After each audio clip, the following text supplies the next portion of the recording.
Good morning to all, है ना। पिछले क्लास में हम लोग एपी को देख रहे थे। एपी कैसे फॉर्म होता है, पैटर्न से, इन सभी चीज़ों को सीखे थे। अब थोड़ा सा इसको और एक्सीड करते हैं, चीज़ों को बढ़ाते हैं। तो अब हमारे चैनल है ना द इल्यूजन्स पे बने रहें और देखें कि कैसे बनता है, कैसे एपी को आसान तरीके से सीखा जा सकता है। तो एपी हम लोग पढ़ रहे थे, एपी का क्लास हम लोग देख रहे थे ना। तो एपी पढ़ रहे थे, अर्थमेटिक प्रोग्रेशन, एपी है ना। एपी को हम लोग जान रहे थे, समझ रहे थे, देख रहे थे। Arithmetic progression, A for arithmetic, P for progression, arithmetic progression. तो आज कुछ क्वेश्चंस को देखते हैं ना, वन बाय वन क्वेश्चंस को लेते हैं और कोशिश करते हैं उन क्वेश्चंस को बहुत ही आसान तरीके से जानने का। लेकिन क्वेश्चन बनाने से पहले हम लोग पिछले क्लास में कल दो रूल्स के बारे में समझे थे, जाने थे। क्या दो रूल्स था? हम लोग डी के बारे में जाने थे, डी जिसको क्या बोलते थे, कॉमन डिफरेंस, है ना, कॉमन डिफरेंस, इसको डी बोलते थे। और एक ए जानते थे, ए क्या है, फर्स्ट टर्म है ना, फर्स्ट टर्म। तो ये दो चीज़ों को जानना। और क्या जानते थे हम लोग, एक फॉर्मूला हम लिख के दिए थे, याद कीजिए, लिख के दिए थे, a n is equal to a plus n minus one into d, where, जहाँ पे क्या क्या है इस चीज़ों को देख लेंगे। क्लास को स्टार्टिंग करने से पहले देखिए हम क्या कर रहे हैं, हम चीज़ों को अच्छे से बताने की कोशिश कर रहे हैं कि कैसे हम सीखेंगे, चीज़ों को अच्छे से जानेंगे। A n, a plus n minus one into d, जहाँ पे हम लोग हर चीज़ को जानेंगे। ए क्या है, ए इज फर्स्ट टर्म लिख दिए हैं, डी जो कॉमन डिफरेंस ये भी लिख दिए हैं। एन और ए एन दो चीज़ है, एक है एन, दूसरा क्या है, ए एन। इन चीज़ों को जरा सा देखेंगे क्या होता है। तो देखिए एन जो है, N for number of terms, number of terms, कौन सा टर्म्स का कितना नंबर है। अगर ये बात समझ में नहीं आ रही है, दिक्कत हो रही है, तो जब हम कोई क्वेश्चंस को भी बनाएंगे वहां पे ये डाउट क्लियर हो जाएगा कि नंबर ऑफ टर्म्स किसको बोलते हैं, नंबर ऑफ टर्म्स क्या होता है, इसका डाउट अभी क्लियर हो जाएगा। इसके बाद एक है, देखिए ए एन बोलते हैं nth टर्म। देखिए ये क्या है, nth टर्म मतलब होता है, इसको बोलते हैं लास्ट टर्म। देखिए लास्ट टर्म, ये किसी एपी का लास्ट टर्म भी होता है, इसलिए ए एन को बहुत जगह, बहुत सारे बुक में एल भी लिखता है। ए एन को बहुत सारे बुक्स में एल भी लिखता है, लास्ट टर्म। ए एन मतलब nth टर्म तो कौन सा लास्ट टर्म है। जैसे कोई भी हम अभी एक क्वेश्चन लेते हैं, उस पर अच्छे से आपके डाउट क्लियर हो जाएंगे कि एन किसको बोलते हैं और ए एन किसको बोलते हैं। एन मतलब नंबर ऑफ टर्म, कितना नंबर है, 10 नंबर है, टर्म का संख्या, कितना टर्म है, 110, वो नंबर ऑफ टर्म्स है। और ए एन मतलब nth टर्म, किस नंबर पे वो टर्म है, 10वां नंबर पे है कि 11वें नंबर पे है कि 110 नंबर पे है कि 1 लाख नंबर पे, किस नंबर पे है। तो इन सभी चीज़ों को फिर से अभी हम एक एक करके डाउट क्लियर करेंगे। पिछले क्लास का कुछ चीज़ें अभी जो यूज किया जाएगा, इसलिए हम लिख के दिए हैं। अभी देखिए नेक्स्ट और आगे क्या होता है। तो कोई क्वेश्चंस हम लेते हैं और इन सभी चीज़ों को आसान बनाते हैं और इजी से समझते हैं कि कैसे चीज़ों को आसान बनाया जा सकता है। जैसे मान लेते हैं क्वेश्चंस लेते हैं, देखिए क्वेश्चन लेते हैं 8, 11 है ना, 8, 11, 14, 17, 20, इस तरह से कोई एपी का फॉर्म है। मान लेते हैं कि ये क्या है, एक क्वेश्चंस दिया गया है, कोई क्वेश्चंस है। आप सबसे पहला चीज हम सीखेंगे, ये जानने की कोशिश करेंगे क्या ये एपी में है, so that it is in the form of an AP. क्या क्वेश्चन आ गया एग्जाम में, इस तरह से लिख दिया है, so that it is in the form of AP, क्या ये एपी में है। तो एपी में है या नहीं, ये मान लेते हैं शो करने के लिए दिया है।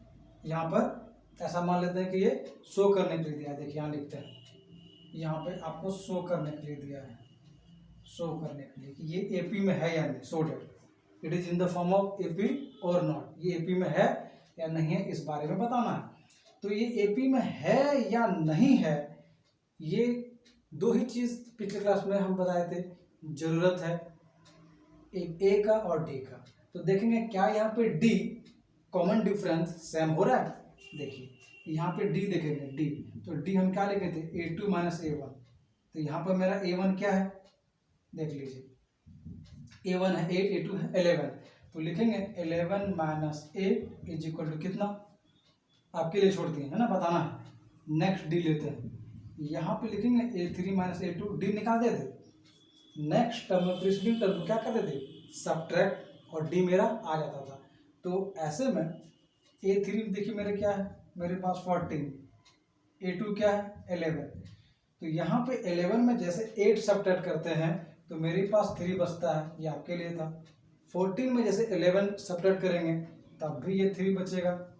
तो हर जगह पे हम हर प्लेस में क्या देख रहे हैं, डी मेरा सेम है, डी मेरा क्या आ रहा है सेम आ रहा है, 3 आ रहा है। नेक्स्ट में भी देख सकते हैं किसी भी टर्म को, मान लेते हैं ये मेरा 1 है, 2 टर्म है, 3 टर्म है, 4 टर्म है, 5th टर्म है। तो 5th में अगर देखें डी के बारे में अगर देखें तो यहाँ लिखें A5 minus A4, A5 minus A4, तो देखिए A5 में मेरे पास क्या है, A5 में है 20, A4 क्या है 17, और ये बचेगा 3, समझ में आ रहा है। तो हर हाल में हम क्या देख रहे हैं, मेरा 3 क्या है सेम है, 3 एकदम सेम है, कहीं कोई दिक्कत ही नहीं, एकदम एक जैसा आ रहा है। अगर कॉमन डिफरेंस सेम हो जाए in all above the cases D is equal, D is same, hence the above series is in AP, above form is in AP, AP के फॉर्म में है। तो कैसे क्या लिखेंगे, D is same in all the cases, in all the cases, जो भी cases है यहाँ पे D का इक्वल, हेंस तब ऐसे करके हम लोग क्या लिख सकते हैं, hence it is in AP, क्या लिखेंगे hence it is in AP. ये जो दिया गया है एबव मेरा, ये एपी के फॉर्म में है। तो क्वेश्चंस ऐसा दिया जा सकता है एपी के फॉर्म में है या नहीं है, तो देख लेंगे बना के, डी अगर मेरा सेम होगा तो एपी लिखेंगे, और नहीं होगा तो लिख देंगे it is not in the form of AP, it is not in the form of an AP, AP के फॉर्म में नहीं है। तो कैसे बना रहा है देख रहे हैं, इसी तरीके से आपको भी घर में प्रैक्टिस करना है, चीज़ों को बनाना है, तभी आप बड़े से बड़े ऑब्जेक्टिव्स को कम समय में बना सकते हैं। अब आते हैं नेक्स्ट क्वेश्चंस को और लेके देखते हैं आगे क्या होता है। देखिए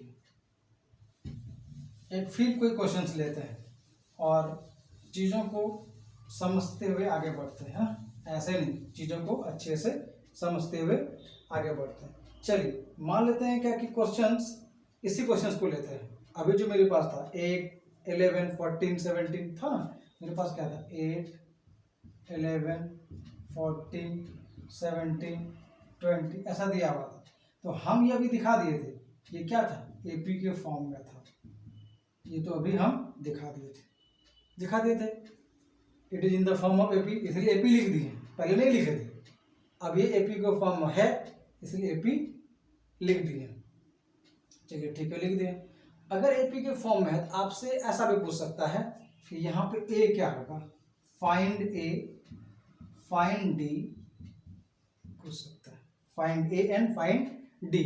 देखते ही हम बोल देंगे, ऑब्जेक्टिव में मेरा है, देखते ही बोल देंगे a is first term so it is 8, d is the common difference, और डी हम देख रहे हैं क्या A2 माइनस A1, 11 माइनस 8 3। तो अब बना के अगर बनाना पड़े तो बना के भी बता सकते हैं तुरंत। कैसे बनाएंगे देखिए, मेरे पास a इक्वल टू 8 है, ये तो हो गया, और d क्या लिखते हैं A2 minus A1, A2 11 minus 8 और ये मेरा 3 है, आंसर कंप्लीटेड। तो a पूछे d पूछे हम आराम से इसको बना सकते हैं, कोई दिक्कत नहीं। अब आते हैं ए डी तो क्लियर है, अब आते हैं एन टर्म में और एनथ टर्म में, दोनों अलग अलग है।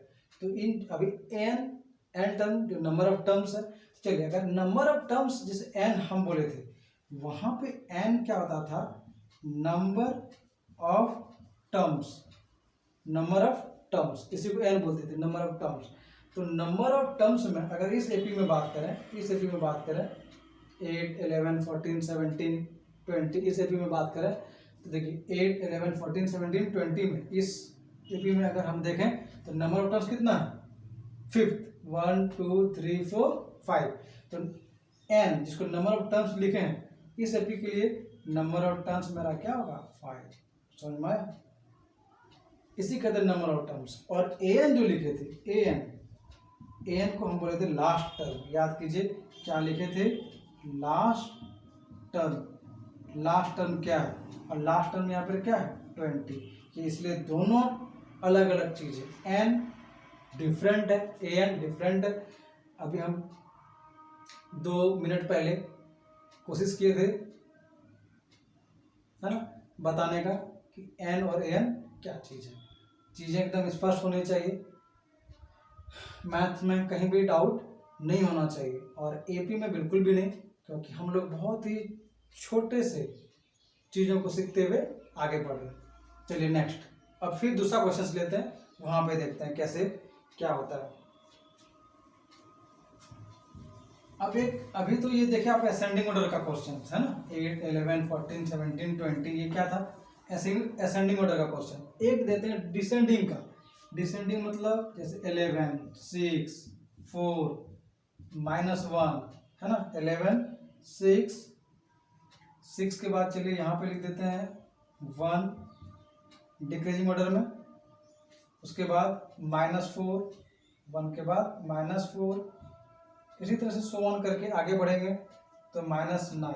चलिए ये मान लेते हैं क्या, इस तरह से क्वेश्चन लिखा हुआ 8, 11, 6, 1, -4, -9 डिक्रीजिंग ऑर्डर का ये क्वेश्चन है, और ये एपी में मान लेते हैं गिवन है, ऐसे लिख दिया। ये क्या है, एपी में तब आपसे पूछा जाए ए क्या होगा, डी क्या होगा। आपसे पूछा जाए what is the value of A and what is the value of d, a और डी का क्या वैल्यू होगा पूछ लीजिए, तब ऑब्जेक्टिव्स में आ सकता है। आप किसी भी टीचिंग या किसी भी प्रिपरेशन से जुड़े हुए हैं, एपी से क्वेश्चंस रहता है, आप देखें आराम से, एपी से क्वेश्चंस रिलेटेड रहता है। तो चीज़ों को हम बहुत बेसिक से बता रहे हैं, है ना, बहुत ही जीरो लेवल से आगे बढ़ रहे हैं। तो देखिए ए मतलब फर्स्ट टर्म, तुरंत हम बोलेंगे 11, बिना बनाए ए का वैल्यू हम लिख सकते हैं 11, कोई दिक्कत नहीं। लेकिन डी के लिए क्या लिखते हैं, A2 - A1। डी के लिए देखिए ऐसे लिखते हैं A2 - A1, और ये A2 मतलब 6, A1 मतलब 11, और देखिए नेगेटिव में 5 होगा, नेगेटिव में 5। किसी को भी घटा लीजिए आप, किसी भी A3 को A2 से, है ना, A2 को A3 से, A4 को A5 से, प्रीसीडिंग टर्म को नेक्स्ट टर्म से सबट्रैक्ट करके आप डी कॉमन डिफरेंस निकाल सकते हैं। तो बहुत ही आसान से हम लोग बना सकते हैं, चीज़ों को समझ सकते हैं। इसी में अगर n टर्म पूछा जाए, नंबर ऑफ टर्म्स, तो नंबर ऑफ टर्म्स कितना है, 1, 2, 3, 4, 5, यहाँ भी 5, और बढ़ाएंगे तो और जाएगा। और an पूछा जाए, nth टर्म, लास्ट टर्म, तो यहाँ पे मेरा -9 होगा। अभी तक हम लोग चीज़ों को बहुत ही आसान तरीके से सीख रहे हैं, आगे बढ़ रहे हैं। और फिर अब देखिए बहुत सारा क्वेश्चन ऐसा है, बहुत सारा क्वेश्चन ऐसा है जो एग्जाम्स में पूछा गया है, किसी भी रिलेटेड एग्जाम्स हो, चाहे वो बोर्ड का हो या टीचिंग से रिलेटेड एग्जाम्स हो। देखिए वहाँ पे कैसा क्वेश्चन पूछा जाता है, देखिए आपसे नेक्स्ट टर्म मांग सकता है, कोई भी एक एपी का फॉर्म दे दिया, एपी का फॉर्म दे देगा, ठीक है। और उस एपी के फॉर्म में जैसे देखिए अभी हम बना रहे हैं, एक एपी के फॉर्म में रूट में देखते हैं 7, √63, है ना, इसके पहले √28, फिर √63, इसी तरह से दिया गया है। चलिए इसी तरह से डॉट करके दिया गया, ये डॉट मतलब आगे कुछ टर्म होगा, डॉटेड का मीनिंग क्या है कि ये 3 टर्म्स आपके पास है, नेक्स्ट और टर्म्स दिया नहीं गया लेकिन होगा, तो आपको नेक्स्ट टर्म निकालना है और ऑप्शन में लिख दिया जाएगा। तो फिर बिना बनाए आप नहीं बना सकते हैं, बिना इसको सॉल्व किए आप ऐसे टिक लगा नहीं सकते हैं। ये आपका एग्जामिनेशन पॉइंट ऑफ व्यू से हम बता रहे हैं, चाहे वो किसी भी दुनिया से रिलेटेड एग्जाम हो, बस वो पढ़ाई से होना चाहिए। 100% आप इजी वे में बना लेंगे। जैसे अब देखिए कैसे बनाएंगे, यहाँ पे ये मेरा फर्स्ट टर्म है A1, लेकिन इसको ब्रेक करेंगे तो 7√7 है ही, लेकिन यहाँ पे देखिए इसको ब्रेक करेंगे तो 2√7 होगा। कैसे 2√7 होगा, कैसे सीख लेते हैं। √28 को हम लोग लिखें 4 × 7 और 4 क्या होगा, 2 बन के बाहर चला जाएगा, 2√7 होगा। चीज़ों को एकदम आसानी से सीखिए, बहुत ही इजी से बता रहा। √28 4 × 7, 4 का स्क्वायर रूट 2 होता है, 2 बाहर चला गया तो रूट में क्या बचा 7। इसको रफ कर दे रहे हैं, है ना। पहले रूट का क्वेश्चन कभी भी किसी भी एग्जाम में दिया रहे, हम क्या करेंगे, उसको सॉल्व करेंगे, पहले उसी को सॉल्व कर लेंगे। नेक्स्ट 63, तो देखिए 3√7 होगा, क्यों 3√7, 3 × 3 9 होता है, 9 × 7 63, तो 3√7। चीज़ों को एकदम इजी वे में बिना घबराहट से सीखना है, तभी आप बना सकते हैं आराम से। तो क्या कि ब्रेक कर दी, देखिए सबको ब्रेक कर दी, और ये आगे इसी तरह से बढ़ेगा, आगे इसी तरह से बढ़ता हुआ चला जाएगा। नेक्स्ट टर्म आपसे पूछा है, मान लेते हैं यहाँ पे लिख देगा फाइंड नेक्स्ट 3 टर्म्स, क्वेश्चंस में ये लिख दिया फाइंड नेक्स्ट 3 टर्म्स। तो फिर आप कैसे बनाएंगे, चलिए इसको हम लिख ही देते हैं, फाइंड नेक्स्ट 3 टर्म्स, और आप बैठ बनाइए। 2 मिनट के बाद हम भी 1 मिनट के बाद बनाते हैं और देखते हैं आपका आंसर सही है नहीं। लिख देगा फाइंड नेक्स्ट 3 टर्म्स, इस तरह से लिख दिया कि नेक्स्ट 3 टर्म्स क्या होगा बताइए, नेक्स्ट इसका 3 टर्म्स क्या होगा बताइए। तो देखिए फर्स्ट मेरा A1 हो गया, चलिए ये तो मेरा A1 है, तो A1 तो हम समझ पा रहे हैं कि √7 है, A2 भी समझ पा रहे हैं, A2 भी 2√7 है, तो हम देयरफॉर करके D तो निकाल सकते हैं, D होता है A2 - A1, कोई दिक्कत नहीं, D निकाल सकते हैं A2 - A1। अब देखिए कितना आराम से हम बना लेंगे, A2 मेरे पास है 2√7, A1 मेरे पास है √7, 2√7 में 1√7 घटेगा तो सिर्फ बचेगा √7। क्या कोई दिक्कत, कोई समस्या, कोई भी किसी तरह का समस्या? हमको लगता है कोई दिक्कत नहीं है, क्यों, क्योंकि ये भी रूट में ये भी रूट में एक जैसा, एक कास्ट का शादी ब्याह हो जाएगा, कोई दिक्कत ही नहीं है, आराम से आप। इंटर कास्ट तो बहुत प्रॉब्लम है समाज में, इसीलिए अगर यहाँ पे √7 नहीं होता, इंटर हो जाता, इंटर कास्ट मतलब दूसरा रहता, तो नहीं सब्ट्रैक्ट कर पाते हम, फिर प्रॉब्लम होता। जैसे यहाँ पर इंटर कास्ट है 28, 63 इंटर है, समझ पा रहे हैं मेरी बात को। ऐसे ही कोई एग्जाम्पल हम नहीं बोलते हैं, बहुत हिडन होता है चीज़ों को सीखने के लिए। तो ये कॉमन डिफरेंस आ गया। अब कॉमन डिफरेंस के बाद हमको क्या चाहिए, नेक्स्ट 3 टर्म्स, मतलब हमको टर्म्स नेक्स्ट जो चाहिए वो चाहिए यहाँ पर A4 क्या होगा, A5 क्या होगा और A6 क्या होगा। यहाँ पे होगा कुछ ना कुछ A4 आएगा, कुछ ना कुछ A5 आएगा और कुछ ना कुछ A6 आएगा, यही नेक्स्ट 3 टर्म्स है। चीज़ें स्पष्ट हैं, क्योंकि 3rd टर्म तो यही हो गया, 4th टर्म, 5th टर्म और 6th टर्म। चलिए A हो गया, D हो गया, रफ करें। चलिए अभी देख लेते हैं A4 को लिखे थे A+3D, पिछले क्लास में जाके आप देखिए, क्लास 1 है वहाँ पे समझ में आएगा। A4 को A+3D लिखते हैं। अब A में मेरे पास क्या है, A का वैल्यू देखिए √7 है और +3 × D भी मेरा √7 है, देख लीजिए A भी √7, D भी √7, फॉर्म में सेट कर दिए हैं। इस तरह से मेरा 3 + 1 4√7 होगा, है ना, समझ पा रहे हैं। यहाँ पे क्या होगा 4√7, ये क्या हो गया A4 4√7, कोई दिक्कत नहीं। फिर नेक्स्ट क्या होगा A5 5√7, A6 6√7 बना लेंगे, इसको आराम से बना लेंगे। चलिए देखिए इसको रफ करते हैं, है ना। तो यहाँ पे हम इधर का पार्ट को रफ कर रहे हैं जिससे नेक्स्ट टर्म को हम लिख सकें, है ना। तो कैसे लिखेंगे देखिए A4 हो गया, अब यहाँ पर A5 निकालेंगे। A5 मतलब A + 4D और A + 4D A + 4, देखिए इसमें पुट कीजिए वैल्यू। A मतलब √7, 4D मतलब √7 और ये कितना आया 5√7, ये हुआ A5। A6 अगर देखें तो A + 5D, A मतलब √7 5 और D मतलब √7 तो 6√7, कोई दिक्कत। नेक्स्ट टर्म को समझने में बनाने में अब समझ में आ रहा। A4 मतलब फर्स्ट टर्म, A5 मतलब 5th टर्म, A6 मतलब 6th टर्म। तो देखिए 5th टर्म मेरे पास यहाँ है, 6th टर्म मेरे पास यहाँ है, 4th टर्म मेरे पास यहाँ, कहीं कोई समस्या नहीं।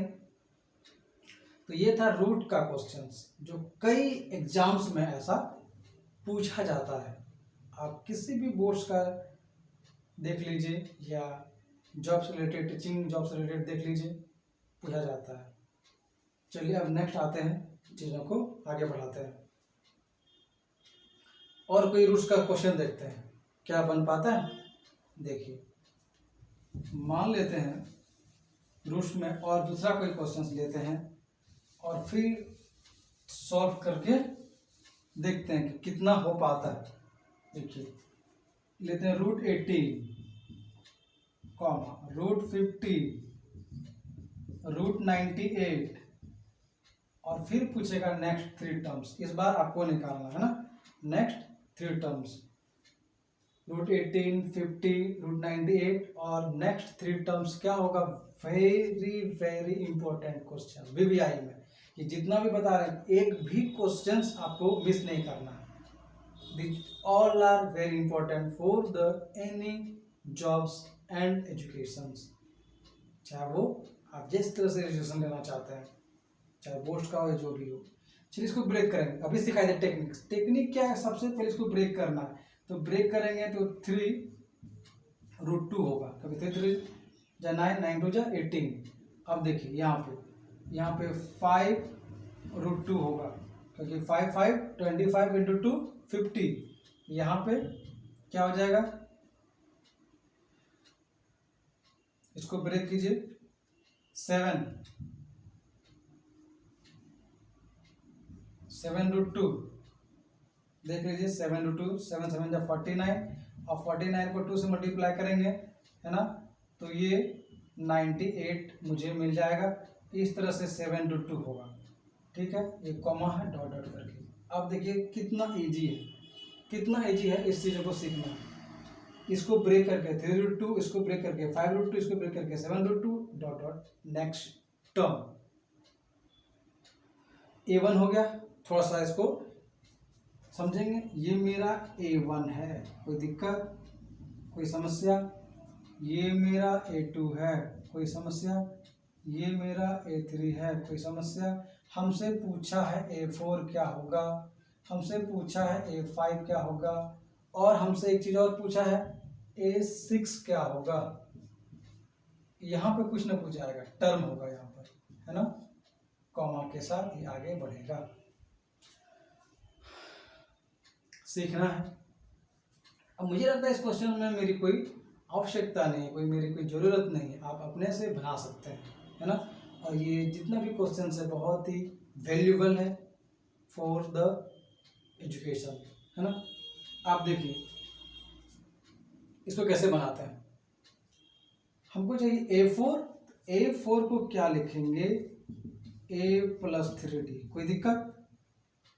A + 3D में कोई दिक्कत, हमको लगता कोई दिक्कत ही नहीं है। A का मीनिंग है 3√2 + 3 और D देखेंगे क्या है, तो D का वैल्यू अभी देखिए डी का वैल्यू हमको निकालना होगा क्योंकि डी का वैल्यू मेरे पास नहीं है, डी का वैल्यू मेरे पास नहीं है, तो सबसे पहले क्या करना होगा, डी का ही वैल्यू निकालना होगा। इसको अभी रफ कर रहे हैं, पहले डी का वैल्यू देख लेते हैं, डी का वैल्यू क्या है। चलिए डी हम लोग लिखते हैं a2 माइनस a1, a2 मतलब 5√2 माइनस a1 मतलब 3√2 और मेरा 2√2 आ गया डी। 5 में 3 सब्ट्रैक्ट होगा 2 बचेगा 2√2। कोई दिक्कत, कोई समस्या नहीं, डी निकाल ली। और जब मेरा डी आ गया, डी मेरा जब हो गया तो फिर हम a4 आराम से निकाल लेते हैं। एक हम बताते हैं, बाद बाकी आप घर पे बनाए। a4 को क्या लिखेंगे, a प्लस 3d, a का वैल्यू देख लीजिए, a का वैल्यू है 3√2 प्लस 3√2 लिख दिए प्लस 3d, तो 3d का वैल्यू कितना, d का वैल्यू 2√2।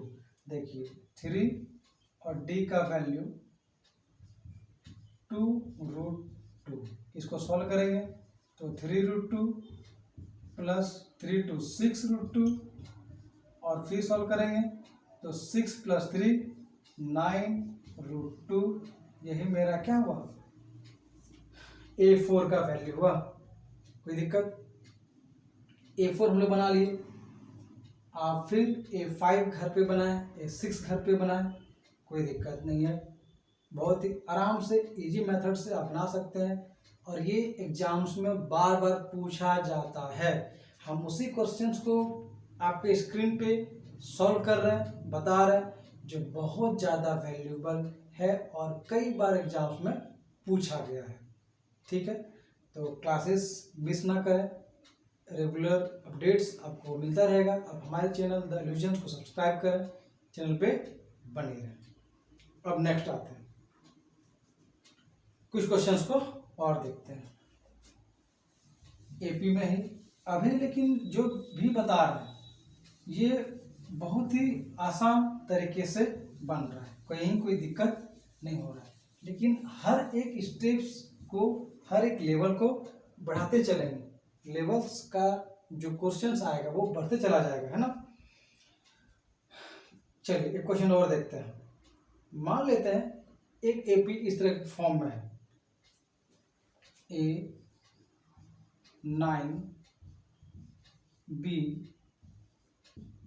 B25, है ना, और ये एपी के फॉर्म में है। चलिए ये क्या है, एपी के फॉर्म में, कोई दिक्कत। A9 B25, देखिए हम डिसेंट क्वेश्चंस को हमेशा आपके सामने रखने का कोशिश कर रहे हैं। A9 B25, ऐसे में आपसे इस एपी में, ये एपी का फॉर्म पहले से है, इस एपी में आपसे पूछ दे what is the value of A and b, आपसे ऐसे पूछे। अब यहाँ पे इसको रफ करके, है ना, फाइंड दैट में क्या लिख देते हैं, what is the value of A and b. A का वैल्यू क्या होगा और बी का वैल्यू क्या होगा आपको बताना है। What is the value of A and B. कोशिश कीजिए, पेपर पेन लेके बैठे मैथमेटिक्स की क्लास में, ऐसे नहीं जिससे आप बना सकें फास्ट, हमसे भी फास्ट, है ना। ए बी का वैल्यू कैसे बनाएंगे, 10 सेकंड का टाइम देते हैं, सोचिए कैसे बनेगा, फिर हम बताएंगे। चलिए, हमको लगता है 10 सेकंड हो गया होगा ना। अब स्टार्ट करते हैं कैसे बनता है। देखिए जरा सा, अब यहाँ पे हम बोले थे मेरा फर्स्ट टर्म है, A1 मेरा A है, कोई दिक्कत। A2 मेरा 9 है, कोई दिक्कत। A3 मेरा B है, क्या दिक्कत है। और A4 मेरा 25 है, इसमें भी क्या दिक्कत है। A4 मेरा 25 है, इसमें भी क्या दिक्कत है, कोई समस्या है। लिख दी A1 A2 A3 A4, आप जानते हैं, बस लिख दी। 8 सीन्स देखिए जरा सा, A2 को हम लोग लिखते हैं A प्लस डी, कई बार हम लिखे हैं, बहुत बार बताया है। A2 को A प्लस डी लिखते हैं, है ना। चलिए, A मतलब फर्स्ट टर्म, डी मतलब कॉमन डिफरेंस, ध्यान रखना है। अब ऐसे में ए फर्स्ट टर्म, तो फर्स्ट टर्म मेरा ए ही है, और डी कॉमन डिफरेंस, तो कॉमन डिफरेंस यहाँ पे मेरे पास नहीं है क्योंकि हम नहीं निकाल पाते हैं। किसको घटाता है 9, इसमें से इसको घटाना है तो 9 में ए घटाएंगे कुछ मिलेगा नहीं, बी में 9 घटाएंगे कुछ मिलेगा नहीं, 25 में बी घटाएंगे कुछ मिलेगा नहीं, तो यहाँ पे डी निकालना मुश्किल है। लेकिन A2 देखिए, A2 मेरे पास यहाँ पर जो सेकेंड टर्म है वो क्या है 9, तो A2 के प्लेस पर क्या 9 लिखें, कोई समस्या बता दीजिए। इक्वेशन 1 A2 के प्लेस पर 9 है, 9 लिख दिए, A1 फर्स्ट टर्म ए लिख दिए, डी नहीं जानते थे डी छोड़ दिए, क्या दिक्कत, कोई दिक्कत नहीं, ठीक है। अब नेक्स्ट देखिए, अब आते हैं A4 पर, A4 को लिखते हैं A+3D। अब देखिए A4 मेरे पास 25 है, लिख दिए, क्या दिक्कत, A मेरे पास ए ही है 3 और D नहीं जानते हैं, इस तरह से इक्वेशन 2 हो गया। कोई समस्या, हमको लगता कोई दिक्कत ही नहीं। इक्वेशन 1, इक्वेशन 2 देख के लग रहा होगा कि अब आप बना सकते हैं, जहाँ पे मेरी कोई ज़रूरत, हेल्प करने की कोई ज़रूरत नहीं है। अब यहाँ लिखेंगे फ्रॉम इक्वेशन 1 एंड 2, है ना, फ्रॉम इक्वेशन 1 एंड 2, 1 एंड 2 से, फ्रॉम इक्वेशन 1 एंड 2। तो देखिए 1 में क्या है, a + d = 9, तो यहाँ लिख देते हैं 1 में क्या है, a + d = 9। देखिए 1 में लिखते हैं a + d = 9 और 2 में क्या है, a + 3d = 25, ये भी लिख दिए। अब देखिए साइन चेंज करेंगे, minus minus minus cancel out, तो मेरे पास -2d = सब्ट्रैक्ट करेंगे, तो जैसे सब्ट्रैक्ट करेंगे 25 में 9, तो ये नेगेटिव में 16 बचेगा। देखिए नेगेटिव में 16, क्यों, 25 ग्रेटर देन है, तो नेगेटिव साइन के साथ 16 मेरा हो जाएगा, और ये नेगेटिव नेगेटिव कैंसिल आउट, और therefore d = 16/2 = 8। d का वैल्यू आ गया, देख रहे हैं। अगर हम d को फाइंड कर लिए तो फिर d का वैल्यू किसी भी इक्वेशन में रखते हैं, चाहे वो इक्वेशन 1 हो या फिर 2 हो, मेरा a का वैल्यू भी आ जाएगा, किसी भी तरीके से दिक्कत नहीं होगा। कैसे, देखिए पुट करते हैं, लिख लिए, इसको रफ कर दें। इक्वेशन 1 में अगर इसका वैल्यू पुट कर दें, चलिए put this value in equation 1, तो इक्वेशन 1 में जैसे पुट करेंगे देखिए, तो 9 = a + d का वैल्यू 8, तो देयरफॉर a = 9 - 8 = 1, क्या दिक्कत है, 9 - 8 = 1, तो मेरा क्या आ गया, a भी आ गया, a का वैल्यू 1, d का वैल्यू 8, कहीं कोई दिक्कत नहीं, हमको लगता है कोई दिक्कत नहीं, क्यों, अब हमसे a का वैल्यू पूछा है, a का वैल्यू देखो, a का वैल्यू तो पहले से आ गया, कितना 1, अब b का वैल्यू पूछा है, तो इसको भी देख लेते हैं, b का वैल्यू क्या है, तो b मेरा कौन सा टर्म है, b मेरा टर्म है थर्ड, देख लीजिए थर्ड टर्म है, तो थर्ड टर्म को कैसे लिखते हैं, a + 2d। 1 मिनट का और समय लेंगे और देखिए इसको आसानी से हम लोग बना लेंगे। कैसे, d का वैल्यू, a3 का वैल्यू लिखते हैं a + 2d, a3 मतलब b, यही है, a3 मतलब b, a का वैल्यू मेरे पास 1 आ चुका है, 2 और d का वैल्यू 8 है, सॉल्व करेंगे तो 1 + 16 = 17, आंसर। कोई समस्या, कोई दिक्कत, 1 + 2d, d का वैल्यू 8, 8 = 16 + 1 17, b का वैल्यू 17, a का वैल्यू 1, b का वैल्यू 17, कुछ भी हमको प्रॉब्लम नहीं हुआ बनाने में। कहीं से भी कोई डाउट, कोई भी डाउट नहीं होगा मैथमेटिक्स में। आप हमारे चैनल टेलीविजन पे बने रहें, चैनल को सब्सक्राइब करें, बेल आइकन को प्रेस करें, जिससे रेगुलर अपडेट्स आपको मिलती रहे। फिर नेक्स्ट क्लास में हम लोग और चीज़ों को देखेंगे और क्वेश्चंस को देखेंगे, लेवल को थोड़ा सा और बढ़ाएंगे। तो नेक्स्ट क्लास के लिए आप रेडी रहें, जिससे कहीं भी आपको मैथमेटिक्स में एपी में दिक्कत ना हो। बहुत बहुत धन्यवाद।